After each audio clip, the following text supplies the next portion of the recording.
An act of killing oneself.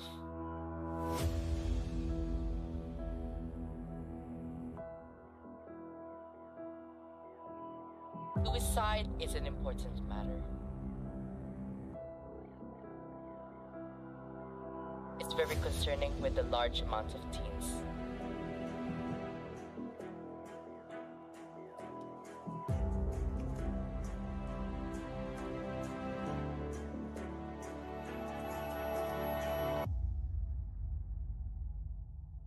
Let's not ignore this anymore.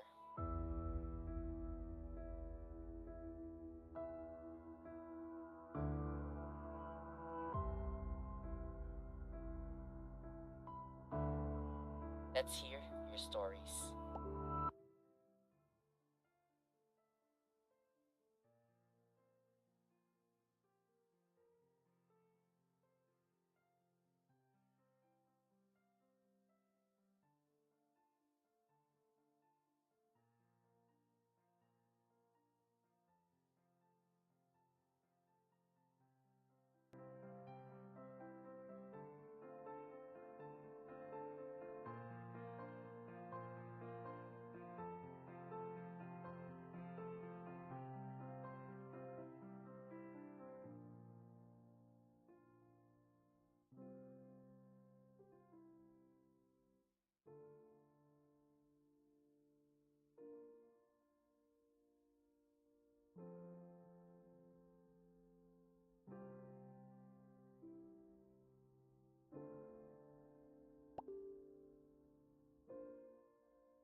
Grabe!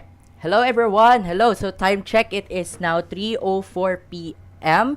Grabe, I'm very nervous pero diba tuloy-tuloy tayo. So, hi everyone! So grabe, magingay po tayo dito sa chat box. So we have 15 viewers according dito sa device ko. Thank you so much for viewing stream. Grabe, I'm very excited for this day. So of course, wag lang tayo dito sa starting soon screen. Dito rin tayo. Pakita natin ang mga pagmumukha natin, diba? So, hi everyone! Grabe! I'm very excited for today. So, of course, hindi lang ako yung nag-iisa. Mga ka-group ko, magpakita nga kayo sa likod ko. Yan o. Nandito rin yung mga ka-group ko and I'm very excited, diba? Hello kayo dyan. Hi, Mango Zesto. Ako to, idol mo. Hi, idol. Char. So, si Christine Gonzalez, hello po. Andy, hi mga me. Alright. Si Christophe, OMG, thank you. Hello. Precious May Kayabyab, hello. Hala, Guyos, hinahanap ka, oh. Dami mo namang fans. Grabe. So, yun na nga. I think it's time to start, you know. Start na tayo. So, makikita mo rin siya. Makikita mo sila dyan sa gilid-gilid dyan. Yan. Si Miro ba yan? Yes, ako to. Ako to, Mango Sesto. Ako to. So, yun na nga. So I think it's time to start. So hello mga Mhies, today is a very special day and we are looking forward to it. So today, February 6, 2023 from 3 p.m. to 4 p.m. or in a 1 hour long stream is our streaming time and day. Before we begin, please allow us to introduce ourselves. So, hello everyone, we are StreaMhies from section BO710S21. Our motto is listen with open ears. So, kaya I would like you to sit back, relax, and openly listen to our stream. So, before that, I'll introduce myself. Oh my God. So, ako, si Ruselle Miro Ganotice, along with my group members who will be joining us for this 1 hour long stream. You will meet them later, mga Mhies. So, yun na nga. Let's have a little kamustahan muna. So, I want to know kung kamusta kayo or how is everyone. So, mag-ingay kayo sa chat box and I'll read them. So, before that, while you're typing in, ako muna magsisimula. Actually, today, ako'y kinakabahan talaga. I'm very, very nervous to what is about to happen, you know. Pero meron na dun pa rin yung excitement. Pero, I'm hoping na magiging smooth ang mangyayari. So, yon. So, magtawag tayo sa mga members natin. For you, Trisha, kamusta ka for today, di ba? Wow, ako talaga yung inuna ni Miro. So, andun nga yung kaba, actually. Talagang, andun yung nervous. Pero, nandun rin yung excitement, di ba? So, for the first time, magsistream rin ako. So, ayun, nervous pero excited. Yes, so same feeling lang, di ba? Nervous and excited. And like what Trisha said, first time to. How about ikaw, Chris? How are you today? To be honest, I'm actually very nervous for this is our first stream and this is the first time that I'm doing this. But still, I'm very excited that we are starting. Grabe, lahat ng mga members ko is very, very excited. Ngayon, magbasa tayo sa chat box natin. We have 17 viewers. Hi, mga Mhies! So, from Lian Gumban, ayoko na Lodi Miro, ang dami ko pang gagawin. Alam mo, I feel yung daming mga need gawin sa school, not only on school, but also in other, basta yun, maraming gagawin. From, hi, Roxana Dean, shout out. Hi, shout out, kunyari wala ka dito. Charot! So, for Mango Zesto, wait lang, pinapagalitan kami ni Lian. So, sige, makinig ka na kasi. I-mute mo na lang yung stream namin para at least iba may viewer kami. Char! Hi, Andy! Kabog may pa-mic. Wow, win yarn. Yes, hef, hooray! Char! So, from Roxanne, Trisha, ang ganda mo. Ano masasabi mo? Ang ganda mo daw, Trisha. Ano masasabi mo? Bakit ako nakakaroon ng compliments? May fan ba ako dyan? May fan. Oo, fan na fan ka ni Roxanne na din. Grabe. Sana all. Ay! Meron ring isa from Christopher. Pogi mo, Jinset. Nax naman! Ano masasabi mo dun, pre? Love you. Ah! Pakiulat. Di narinig. Love you sa nagsabi na. Ah! Grabe, sana all. I love you, di ba? Right. So, let's move on. Grabe. Let's move on to the next part. So, our topic today is actually a very deep topic. I just wanted to be energetic sa simula because I want to lift up the mood, diba? So, our tagline, as you remember, is listen with open ears. As much as possible, I want you to be open-minded. So, going back, mga Mhies, here's our timetable for today. Actually, hindi ko siya na-adjust.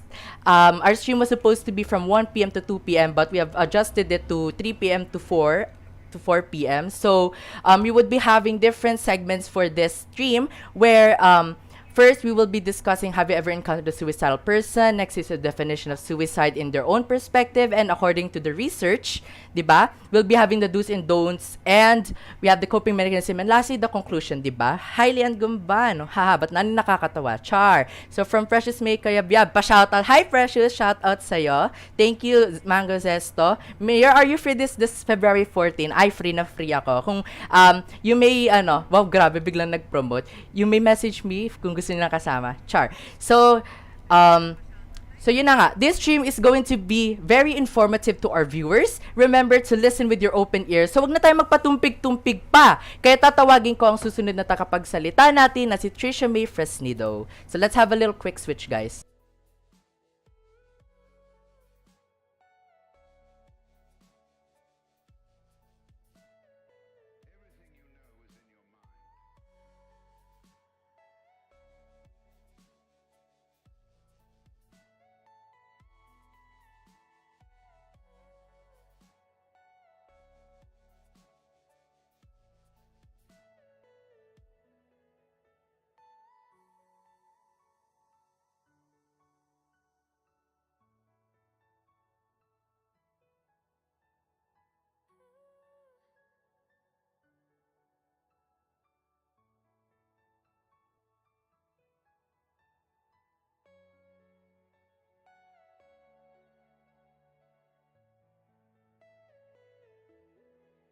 Hello, mic check. 1, 2, 3. Rinig ba ako mga guys? Mga viewers, rinig po ba ako? Mag-mic check lang po ako ha. Hello, 1, 2, 3. Mic check. Rinig. Hello. I think delayed yung chat. Naririnig. Ayun, thank you so much sa mga nag-respond. So, ayun na nga. Hi to our viewers. I would like to greet you a very, very, very warm welcome to our stream. I know you have other plans today, but you still join anyways despite wanting to watch TV or play video games or even watch your favorite YouTuber like Mr. Beast or Markiplier. And that makes us really happy. I would like to thank everyone for your time, diba? So before I start, I would like to introduce myself again. My name is StreaMhies, the editor of the group, the researcher, and the sub-host for this time. It is very nice to interact with you all. So, hi nga kayo dyan sa chat box. Sige, hi nga kayo dyan sa chat kung naririnig ako. Hi po, madam. Hello. Hello there, Christine. So, ayun.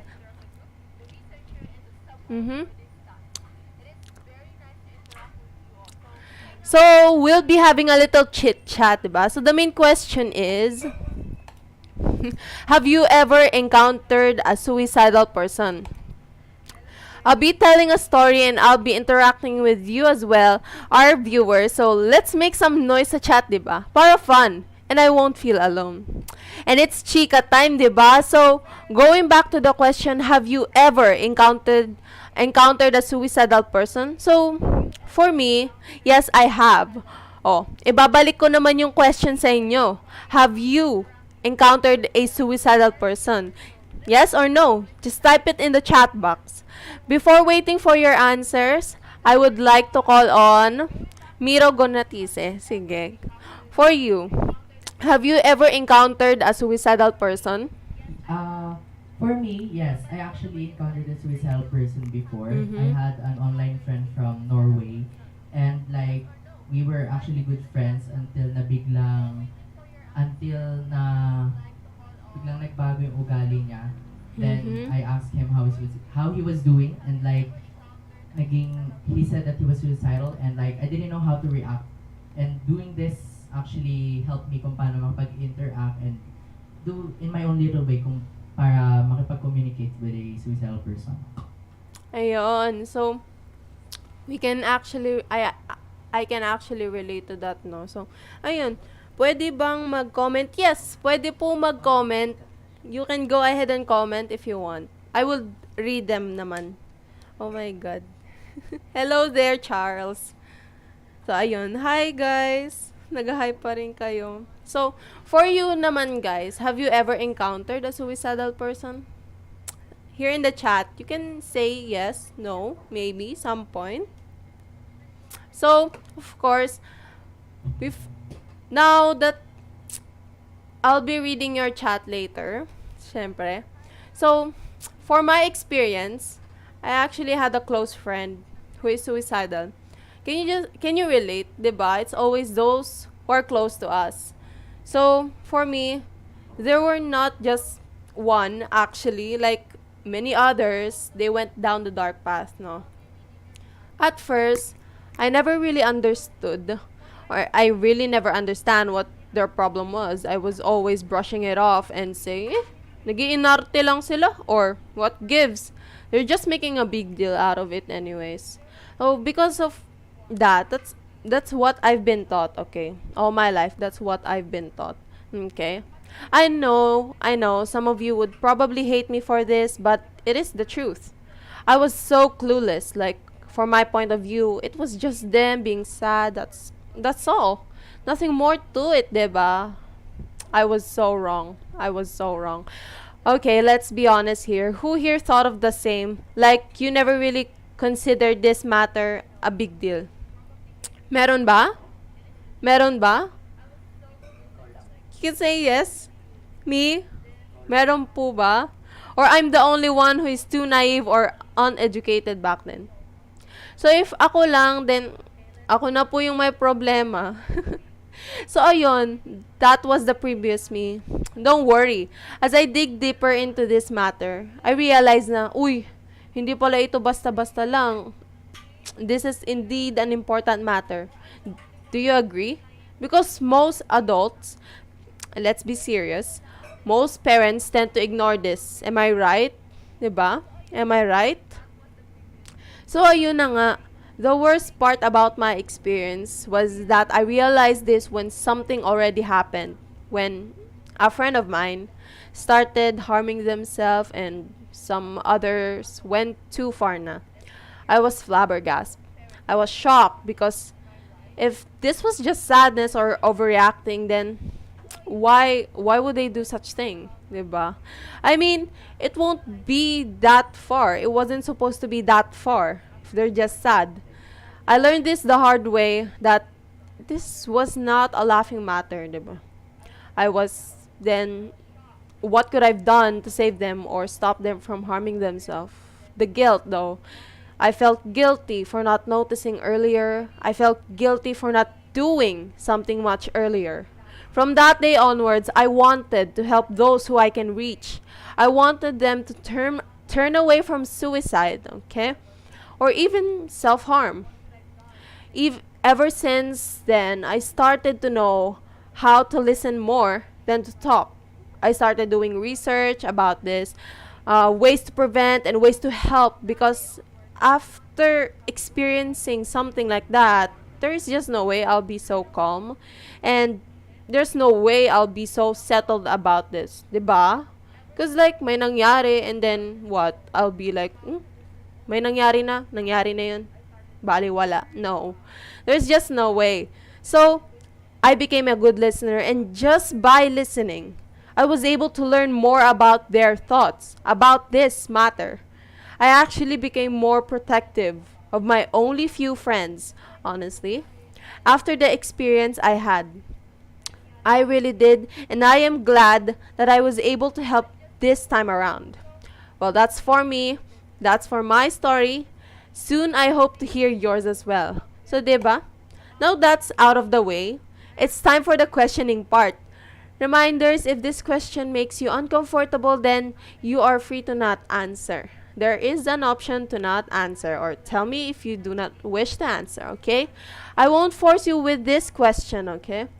I'll be giving an instruction on how to answer them, and as much as possible, let's keep the chat flooded, shall we? Oh, and note, if the questions are too personal, I would gladly change it for you.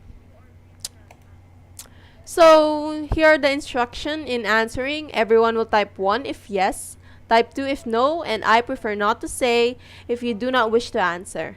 So, the reason why I added the third option is because I still want to interact with you all. I would very much appreciate any of your answers, okay? So, the first question would be, have you ever had the same experience? So, type 1 if yes, type 2 if no, and type I prefer not to say if you do not wish to answer. So, while waiting for your answer, I would like to call on Rain. So, the question, have you ever had the same experience? So, or let's change it a bit. What was your experience?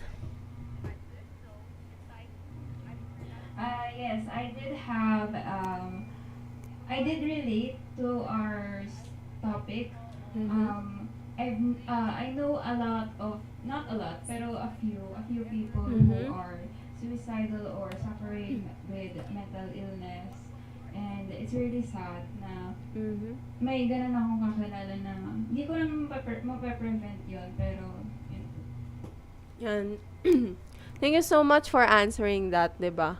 We actually have some experience with this topic, so that's why we really want to help those who are in need. This is why we chose this topic, diba? So, here from the chat box, may nagsasabing 1 for Rox, 1 for Ralph, and 1 for Christine, and 1 for Charles, diba? So, yes, we have encountered such things. So, the next question would be, do you think this topic has something to do with your experiences? Or maybe in your life? Sige.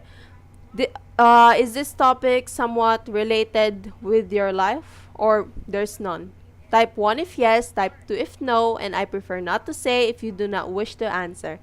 And while waiting for your chat, I would like to call on a special guest here, Prince Christoph. Yan. So the question is this, sorry for that inconvenient if narinig nyo yun. So do you think this topic has something to do with your experience or even with your life at some point? Actually, I've had some issues regarding my mental health, but nothing that really led to any suicidal thoughts or any suicidal attempts. But of course, this topic is pretty much have a connection with what I experienced before. So I would say yes. Thank you. Okay, thank you so much for answering, diba? So that was our special guest for today. So, how about in the chat box? Yes, if 1, 2 if no, and I prefer not to say if you do not wish to answer. Go on, don't be shy, diba? All of your answer would be just here. We won't do anything, we won't judge you, we won't say anything, I swear. So, I can wait for your chat, diba? So the next question is, are you one of those people who tend to have such thoughts? Type 1 if yes, type 2 if no, and type I prefer not to say if you do not wish to answer. Sige. Are you one of those people who tend to have such thoughts? So maybe I can answer this. So for me, yes, I do have some thoughts too. Aminin ko na. Though I never parang act upon my thoughts. I never actually convert it into actions, 'di ba? So here in the chat, go on. Sige, since I would like to call on Vincent, my group, one of my group, Vincent, to answer this question as well. Hello? Are you one of those people who tend to have such thought? I don't know if nagde-delay lang po yung chat, Hello, okay? I'm really Mm-mm. well, I don't because Mm-hmm. I have a healthy mental health and I don't Ay. have any problem Mhm. or mabigat na problema na Mm-hmm. dinadana. So no, my answer is no. Alright, thank you so much for your answer, Vincent. No? So you can still type in the chat box. Hindi ko po alam kung nagde-delayed po yung chat here on my end, pero I'm sorry for that inconvenience. So, ayun. Before I end my part, I left a little note for you, di ba? Our dear viewers. So, kasi syempre, love namin kayo. I know we struggle with life and it's hard to pick ourselves up. But remember, you didn't go through those pain to just give up and stay down. Rise, take a breath, and keep moving forward. And of course, it's from your cutest Savos telling this heart to heart to our cutest viewers. That would be all for me. It's time to switch.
Ayan.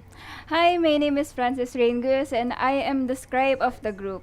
And I'll be discussing about the definition of suicide by my own perspective. So, what is suicide for me? Suicide for me is the lowest point of that person's life that led them to suicide. It is one serious matter that has to be discussed. Um, Suicide is an intention of taking their own life. Sometimes for other people, it is a way to end or escape pain, suffering, and problems. A suicide attempt is when someone harms their own body but they do not die as a result, due to mental illness, financial problems, trauma, and many more. And according to the people by the survey, they have different viewings about suicide. One of the question is, do you believe that suicide is a foolish act? One has stated that, in my opinion, suicide is not a foolish act, but because there are people who are having a hard time coping up or cannot solve their problems, making them believe that they dying is a solution for them to solve or escape the problem they are carrying. And another answer is, taking your own life is an act of desperation, but it isn't foolish. Understanding that is one key of to being helpful. Of the answers that was answered in our survey is respectable. But how about you guys? What is suicide for you? You could have your own definition in the comments. Is it a big thing for you? Are you aware of it? Is it important? So, while you guys are answering in the comments, um, I'll ask one of my co-hosts. So, Trisha, what is suicide for you? Ayun. Ayun. So, narinig ako. Okay, so for me, suicide is the act. Okay, similar to yours, suicide is the act of killing or taking one's life. Taking one's life, and I view this as a matter that people tend to ignore, especially our parents. So that is suicide for me. And thank you for that answer. Since we all have different opinions about life, we cannot change your beliefs and mindset, but we can share information so you would acknowledge the topic and learn a thing or two. And I would like to share something as well. What you are feeling or going through right now matters. Everything you feel, whether it is stress, you don't feel as valued, loved, or understood, and even other things, it all matters. And sometimes it makes you feel bad when you aren't understood the time you open up. But all I could say is, I am proud that you kept on trying. I heard from someone close to me that everything will get better, you just have to wait for the right time. I know it sounds very typical, but it was based from their experience. And now about that's all. And how about we hear from the definition research of suicide? Next is Chris.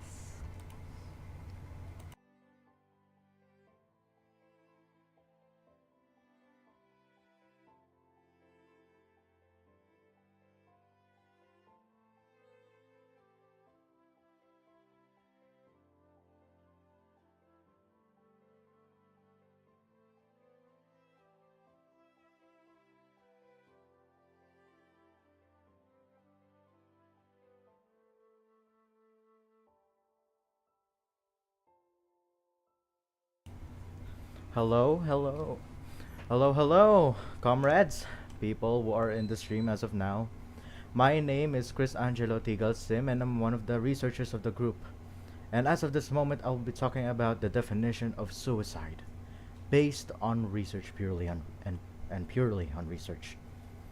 Now, the definition of suicide based on research is the act of killing or offing oneself with the intention of dying, often occurring during times of, say, depression or use of a certain substance. A good example would be certain types of drugs like Vicodin, which is a painkiller that people often use to get rid of certain feelings of pain. Maybe cocaine, methamphetamine, marijuana, heroin, types of drugs that help release dopamine in any way. And another way would be mental disorders. Now, one of those A good example of that would be schizophrenia, which often would affect the mind of a person, make them think differently.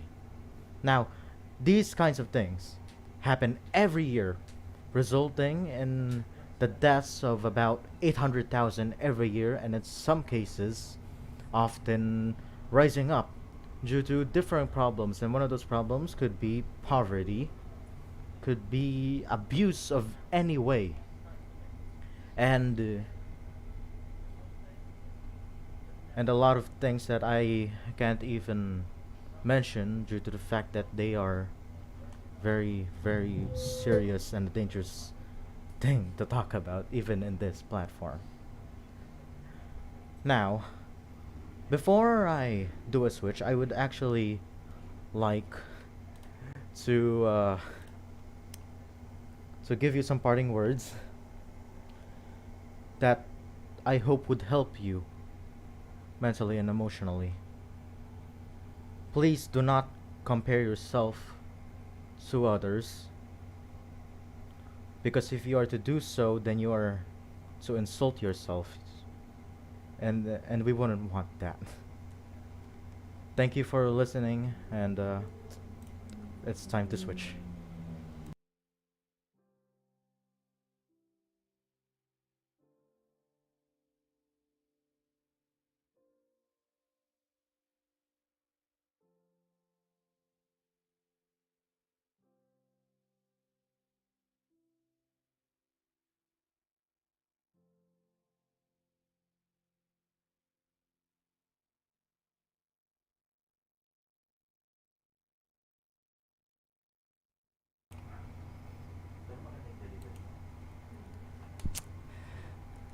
Hello guys, hello.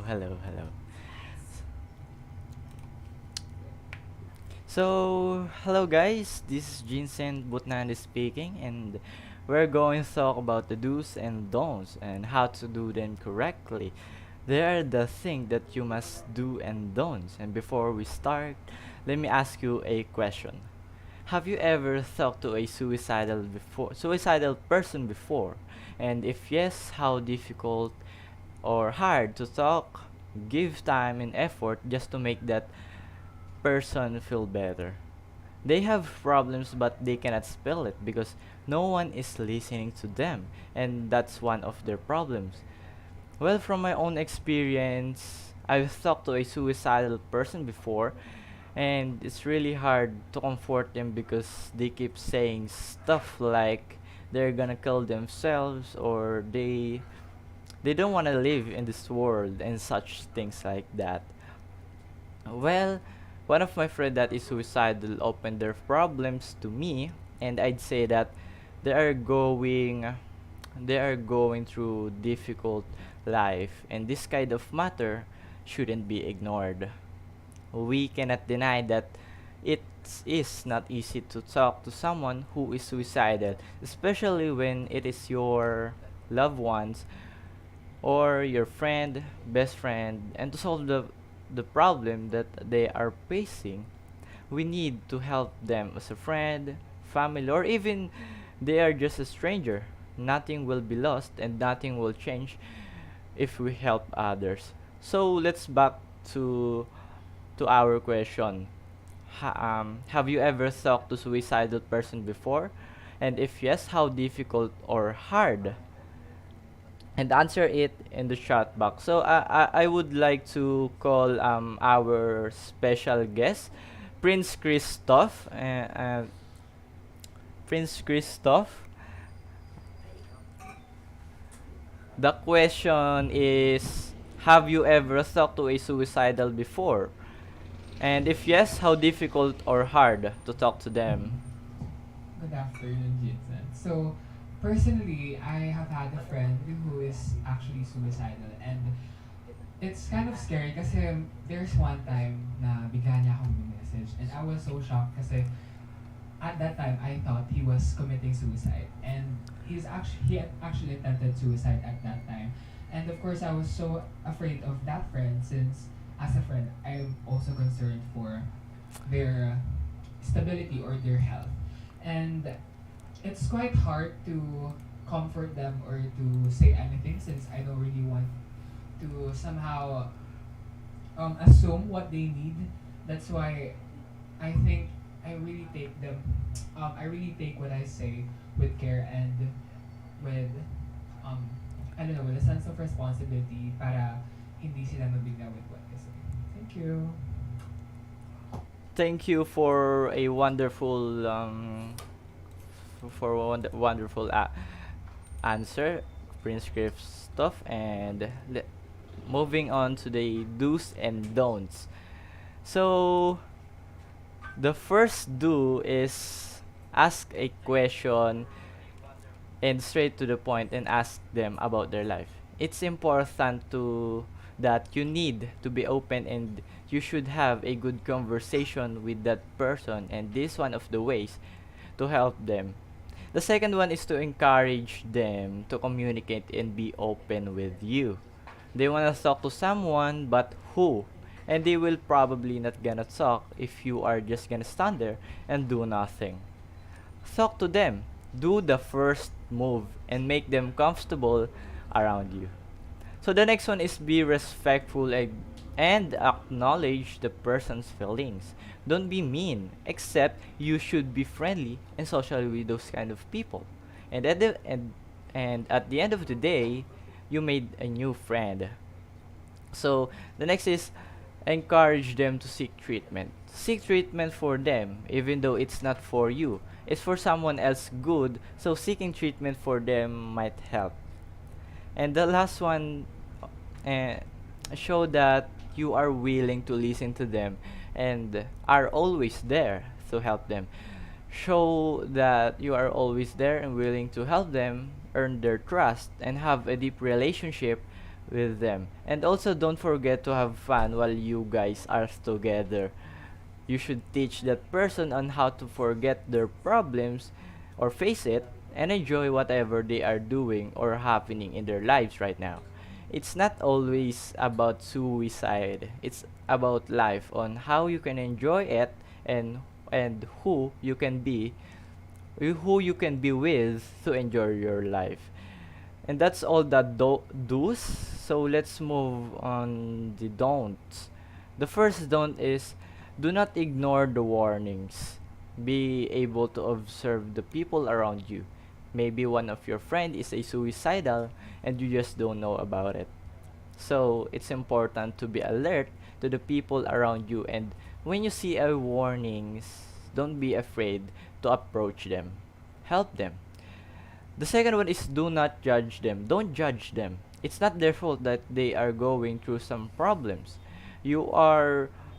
Everyone are facing problems, but you should have some respect with those people. They gone through some problems, but they managed to survive.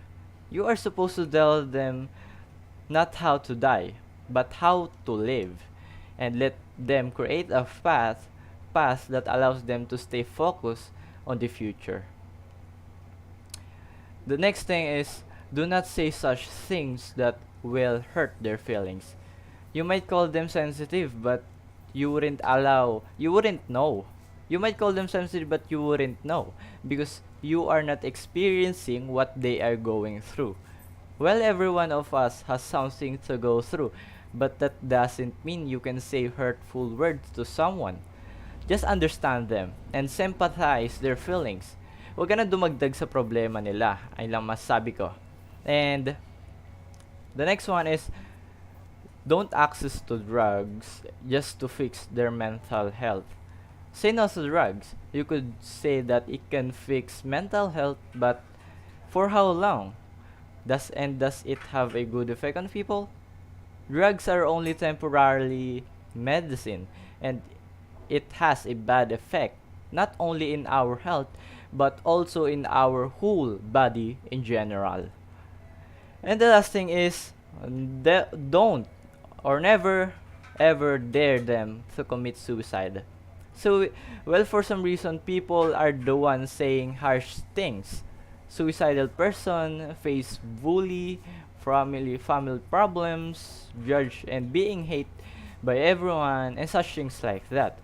They experience those kind of things, and that's the reason why they wanna commit suicide. So the only thing I can advise is to be kind to each other. And that's all I wanted to say. And the next thing we will talk about is coping mechanism, which will be tackled by Miro Ganotice. And special shout out sa isa dyan. You know who you are. Di na kita may mention. So that's all.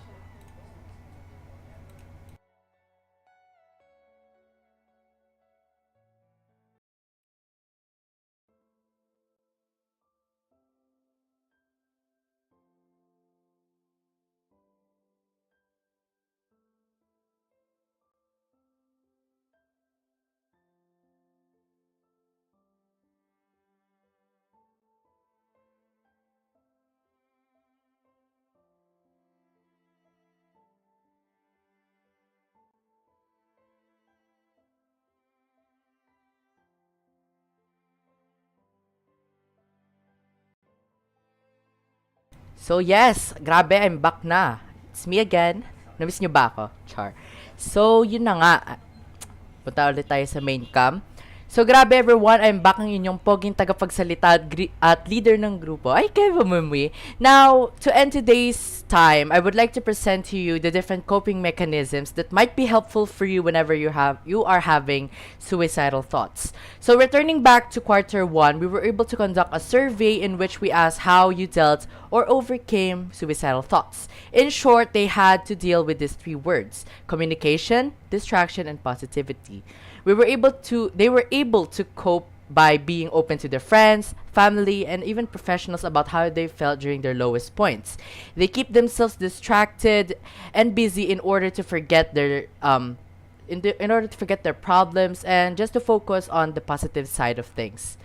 Coping mechanisms such as thinking about your previous and current situation, seeking professional help, being around people, and going to a safe place such as your bedroom, living room, or a room with your family or friends can help with suicidal thoughts and help deal with your mind. The benefits of these mechanisms mentioned would be that they would improve their mental health and make you feel better, thereby resolving your suicidal thoughts. So, yun na nga. Grabe. Patapos na ang ating stream. So, thank you sa mga loyal dyan. We have 14 viewers. Thank you sa mga loyal at nag-stick sa ating stream. So, grabe mga mi. Our stream is now concluded. I can't believe na finish na tayo. Sa mga loyal dyan, again, maraming salamat. Thank you. Gracias, mga amigo. To listening and interacting with us all throughout this almost, I don't know, 1 hour stream. So, yun na nga. But this is not the end. So, we would like actually to ask your feedback about the performance of our stream. So you may scan or click the links that we will be providing in the chat box provided by our Scribe, Rain. Pakilagay na lang ang link of our... Nasa akin pala yung phone ni Rain. Okay, wait lang. Basta ibibigay namin yung link of our feedback form. Bibigay na lang namin yung link ng feedback form namin where you may be giving feedback to our stream performance and whatnot. So your feedback is actually much appreciated, mga mi. Grabe, again, thank you so much and hopefully you've learned something new.